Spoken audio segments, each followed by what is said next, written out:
Ne vous êtes-vous jamais demandé pourquoi il vous arrive d'avoir des soucis de transit pendant une période de stress intense? Eh ben c'est ce sur quoi ont planché plusieurs dizaines de milliers de bacheliers cette année au bac de SVT en série générale. Les élèves ont eu droit à un super premier sujet sur le stress et ses effets sur la production de matière fécale. Et c'est passionnant. Non, non, mais vraiment passionnant. Avant d'aller plus loin, cette vidéo n'est pas du tout un corrigé du sujet du bac 2024, simplement une explication entre nous à la cool des informations intéressantes qu'on peut découvrir dans ce sujet. Je vous propose donc une petite analyse des documents proposés aux candidats et de leurs sources scientifiques en retraçant chronologiquement ce qui se passe dans le corps de Enzo, un bachelier moyen né en 2005 et un peu stressé par son épreuve de SVT. 13h45. Enzo est dans la salle d'examen. L'examinateur conseille à tous les élèves de se rendre aux toilettes avant le début de l'épreuve. Mais on la fait pas à Enzo. Il a entre ses mains ses fiches de SVT pour ses ultimes révisions. 14h. Enzo est assis à sa table, on lui distribue le sujet. C'est bon. Après 2 semaines à réviser comme un malade, le stress est à bloc, il peut commencer à travailler et heureusement, il ne voit que 3 documents. Ça a l'air facile. Alors les documents, on les a avec nous puisque j'ai récupéré la version PDF du sujet proposé aux candidats. Vous voyez, c'est bien la version 2024 de Sciences de la vie et de la Terre. Il y a le premier exercice donc, qui était donc la dissertation, c'est pas celui-là qui nous intéresse. Nous, ce qui nous intéresse, c'est le deuxième, voilà, stress et transit intestinal. La question, c'était donc de proposer une explication au fait que le stress aigu accélère le transit intestinal chez les rongeurs. Les candidats avaient donc plusieurs documents. Un document 1, qui est une figure proposée dans un article Blin et al. Apparemment, 2023. Si on traduit le titre, ça donne un truc du style le stress physiologique induit une augmentation dans la voie neuromusculaire de l'intestin cholinergique, donc la voie neuromusculaire cholinergique de l'intestin médiée via des récepteurs aux glucocorticoïdes. Toute une histoire. Ensuite, il y a un deuxième document, là on voit que ça vient d'une thèse, il y a plusieurs figures là, tiens. Il y a un document qui vient de Mian-Pamba et al. 2007. Le stress d'évitement à l'eau active les neurones myentériques du côlon chez des femelles rats. C'est un projet également. Et ensuite, dans les autres documents, c'est des figures en fait des mêmes articles qui sont cités et surtout, enfin toujours en fait, le Blin et al. Ici, là encore le Blin et al. Et là aussi le Blin et al. Bon ok, clairement Enzo il aurait pas dû lire le titre des sources, ça ne fait juste que le stresser encore plus puisqu'il comprend rien du tout. Mais pas d'inquiétude, on va démêler tout ça. Alors le document 1, il vient de notre article de Blin et al. De 2023. On voit que les chercheurs ici ont mesuré le taux de cortisol, ici en nanogramme par millilitre, dans 2 groupes de souris, le groupe contrôle, qui sont les souris non stressées, on va les appeler les souris zen, et le groupe de souris WAS, qui sont les souris stressées. WAS, ça sera pour Water Avoidance Stress. Donc pour les stresser, ils leur ont pas fait réviser le bac à ces souris évidemment. Ce qu'ils font, c'est qu'ils les mettent sur des plateformes de 4 cm de diamètre, comme ça, entourées d'eau.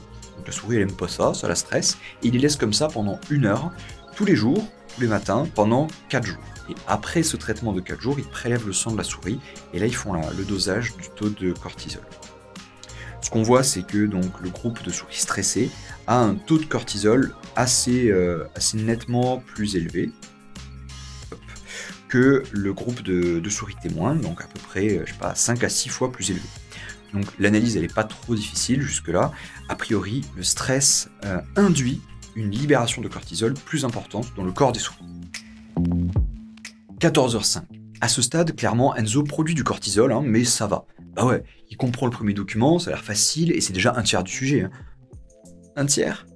Et il vient de prendre un shot de cortisol en découvrant que le second document est en réalité 3 sous-documents. Et en plus, il vient de se rappeler qu'il a oublié de mettre un like et de s'abonner à la dernière vidéo de la chaîne Biosphere.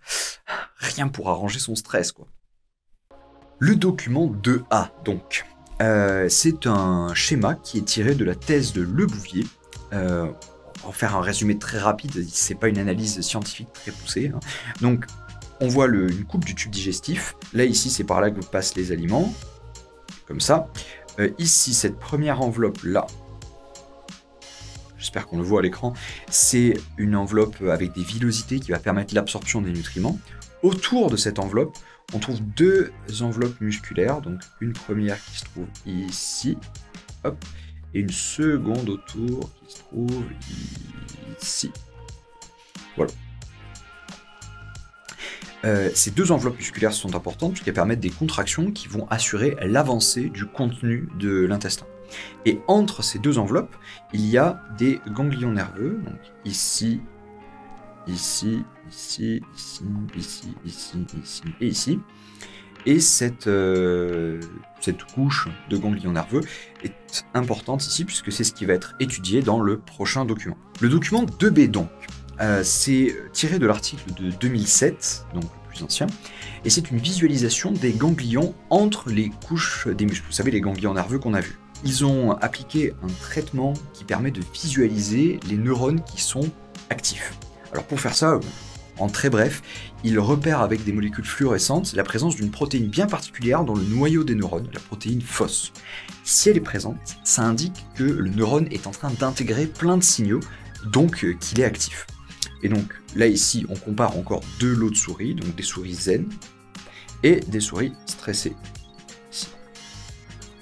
Donc ce qu'on voit, c'est qu'il n'y a pas beaucoup de noyaux actifs chez les souris zen, alors que chez les souris stressées, il y en a tout plein, là, tout ça, là, ça en est. Donc a priori, il y a plus de neurones qui sont actifs. Et c'est intéressant, parce que dans le même article, juste en dessous, ils ont proposé une figure, hop là, ici un histogramme, où ils quantifient le nombre de noyaux actifs qu'ils trouvent en moyenne dans chaque ganglion.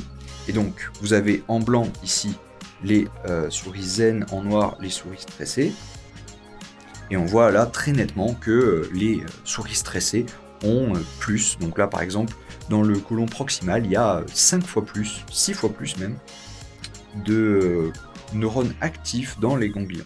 On peut en déduire que le stress se traduit par une augmentation de l'activité nerveuse dans ces ganglions qui se trouvent entre les couches musculaires de l'intestin. La dernière figure de ce document 2 est tirée de l'article de 2023 et elle est hyper importante parce que c'est cette figure-là qui permet de faire le lien avec le document 1. Donc, les neurones qu'on trouve dans ces fameux ganglions entre les couches de muscles de l'intestin. On sait qu'ils libèrent de l'acétylcholine, c'est un neurotransmetteur. Et les chercheurs, dans cette figure, proposent une mesure de la quantité d'acétylcholine libérée, en fait, dans plusieurs lots de souris. Dans le lot de souris zen, c'est le souris contrôle, le lot de souris stressées, c'est le lot WAS, et un troisième lot ici, ce sont des souris stressées à qui on a injecté une molécule qui inhibe la communication par le cortisol. Qu'on observe d'intéressant donc, c'est que évidemment, comme on pouvait s'y attendre, chez les souris stressées, on a une quantité d'acétylcholine libérée plus importante ici. Donc ça c'est intéressant parce que on voit que non seulement les neurones sont plus actifs, mais en plus ils libèrent plus de neurotransmetteurs dans le cas des souris stressées. Mais là où c'est très intéressant, c'est qu'on a beau stresser les souris, si on bloque le cortisol, alors on n'a pas de différence entre les souris zen et les souris stressées. Ça nous indique que le cortisol est probablement le messager qui vient activer ces neurones. 13h30. Bon là, Enzo, il ne rigole plus du tout, son cortisol est à son prime, il active ses neurones de l'intestin qui lâchent à balles d'acétylcholine. Ça fait une demi-heure que l'épreuve a commencé, il échange un clin d'œil avec sa pote qui est à la table d'à côté et clairement, il y a une chance pour qu'ils se retrouvent au lycée ensemble l'année prochaine. Mais il ne se décourage pas et il va regarder quand même le troisième document. Ce troisième document est tiré de notre source de 2023. Il propose une mesure des contractions musculaires de l'intestin, donc c'est manifesté par cette petite ligne noire là ici, qui est mesurée au cours du temps. Donc là ici, cet axe-là, c'est le temps. Et à un moment qui est manifesté donc par cette petite barre noire là ici, il déclenche une petite stimulation électrique. Donc c'est vraiment la même chose que ce que vous avez chez le kiné, vous savez, quand il vous met les électrodes pour vous faire la rééducation. Pareil, donc chez le groupe contrôle, donc le groupe, on rappelle, des souris zen, on observe une augmentation de la contraction musculaire de l'intestin. Dans un autre, donc là ici ce lot je ne le détaille pas, il n'est pas détaillé dans le sujet de bac. Ici, la petite différence c'est qu'ils ajoutent de l'atropine. C'est un inhibiteur de la voie de communication de l'acétylcholine. Et stupeur, ils ont beau stimuler avec l'électrostimulation, ici, il n'y a pas franchement de contraction très marquée des muscles de l'intestin. Ça semble nous indiquer que c'est via la libération d'acétylcholine que les neurones permettent de déclencher la contraction des muscles de l'intestin. Alors, je voulais rajouter juste pour le kiff, mais dans la figure de l'article, on a également le groupe des souris stressées avec des mesures. Donc déjà, on voit que l'amplitude des contractions n'a vraiment aucun rapport par rapport aux souris zen.